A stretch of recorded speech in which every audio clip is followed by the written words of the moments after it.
ফেব্রুয়ারিতে ত্রয়োদশ জাতীয় সংসদ নির্বাচন। সারা দেশ প্রস্তুত হচ্ছে একটি অবাধ, সুষ্ঠু এবং গ্রহণযোগ্য নির্বাচনের জন্য। কি ভাবছেন সাধারণ মানুষ থেকে শুরু করে আগামী জনপ্রতিনিধিরা? সে কথা জানাতে ডিবিসি নিউজের ইলেকশন এক্সপ্রেস ছুটে যাচ্ছে সব সংসদীয় আসনে। এখন রয়েছে সংসদীয় আসন 60, Natore 3। CSRM DBC election express আজ আমরা আছি নাটোর 3 সিংড়া আসনে।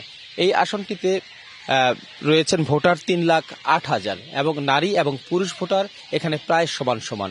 এই আসনটিতে আমরা দেখেছি 4 বার বিএনপি, 4 বার আওয়ামী লীগ, জামাতে ইসলাম 1 বার এবং জাতীয় পার্টি 2 বার অতীতে বিজয়ী হয়েছে। আজ আমাদের সাথে অতিথি হিসেবে আছেন আমার ডান পাশে ব্যারিস্টার ইউসুফ আলী, তিনি সিংড়া উপজেলা বিএনপির সাবেক যুগ্ম আহ্বায়ক, এবং বাম পাশে আছেন প্রফেসর জার্জিস কাদির, তিনি এনসিপির প্রধান সমন্বয়কারী। প্রথমে আমরা ব্যারিস্টার ইউসুফ আলীর কাছে জানতে চাইব যে আপনি মনোনয়ন প্রত্যাশী বিএনপির, পাশাপাশি জানতে চাইব যে এবার বিশ্ববিদ্যালয়গুলোতে আমরা দেখেছি যে ছাত্র সংসদ নির্বাচনে শিবিরের বেশ ভালো একটা অবস্থা, পাশাপাশি এনসিপি নতুন করে আপনাদের মুখোমুখি অবস্থায় আছে, তারাও প্রতিদ্বন্দ্বিতায় নির্বাচনে আসবেন। তো সেই ক্ষেত্রে আপনাদের প্রচার কৌশলটি কেমন হবে? ধন্যবাদ। প্রথমেই ধন্যবাদ ডিবিসি ইলেকশন এক্সপ্রেসকে আমাদেরকে সংযুক্ত করার জন্য। আপনার শুরুতেই আমি আপনার মন্তব্যের মধ্যে একটা সংশোধনী আছে। আওয়ামী লীগ এই আসনে কখনোই 4 বার নির্বাচিত হয়নি। 73-এর নির্বাচনে আওয়ামী লীগ প্রার্থী পরাজিত হয়েছিল জাসদের কাছে, এবং এরপরে পলকের যে 4টা নির্বাচন, এর মধ্যে 3টাই তো নির্বাচন হয়নি, এগুলো নির্বাচন নামের তামাশা হয়েছে। সুতরাং আওয়ামী লীগ মূলত এই আসনে 1 বার বিজয়ী হয়েছে, আর এইটা ধানের শীষের আসন, এখানে সবসময় বিএনপি বিজয়ী হয়েছে।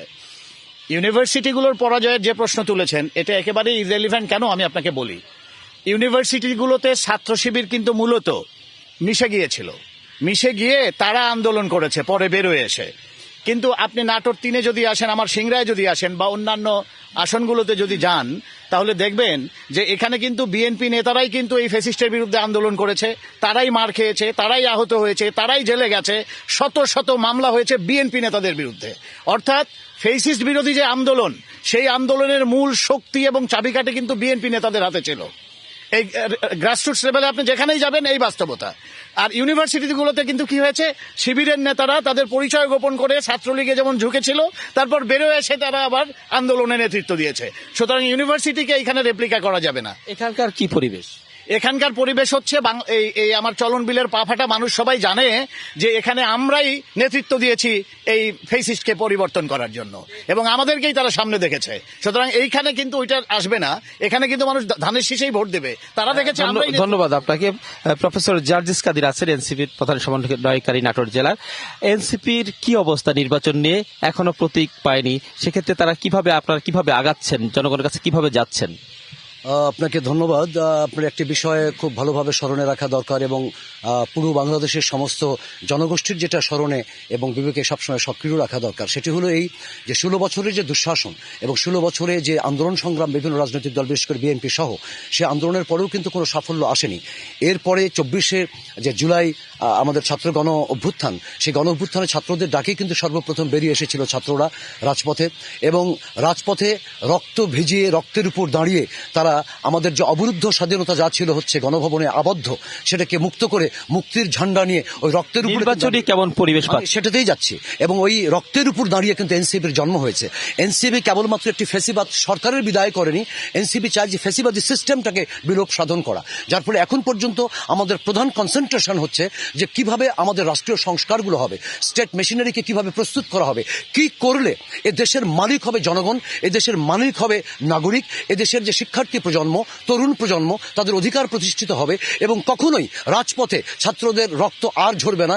যেমন করে রাষ্ট্রভাষা আন্দোলনের 52 থেকে শুরু করে নিয়ে একেবারে সর্বশেষ 24শে জুলাই পর্যন্ত ছাত্রদের রক্তে রাজপথ রঞ্জিত হয়েছে, মা বাবার কোল খালি হয়েছে, এটি আমরা চাই না। যার ফলে আমাদের কাছে আন্দোলনে যাওয়ার, আমাদের কাছে নির্বাচনী প্রচারে যাওয়ার চাইতে সবচেয়ে এখন গুরুত্বপূর্ণ হলো reformation. We want to remake the society, we want to remake the state machinery, state mechanism, and this is very important. সুতরাং এটা নিয়ে আমরা কাজ করছি, কিন্তু নির্বাচনের জন্য আমরা প্রস্তুত অবস্থায় আছি। আর যেটা আপনি বললেন যে প্রতীক, হ্যাঁ, প্রতীক বরাদ্দ হয়ে যাবে যে কোনো সময়। আমরা শাপলা চেয়েছি, আমরা শাপলাই চাই, শাপলাতে আমরা দাঁড়িয়ে আছি।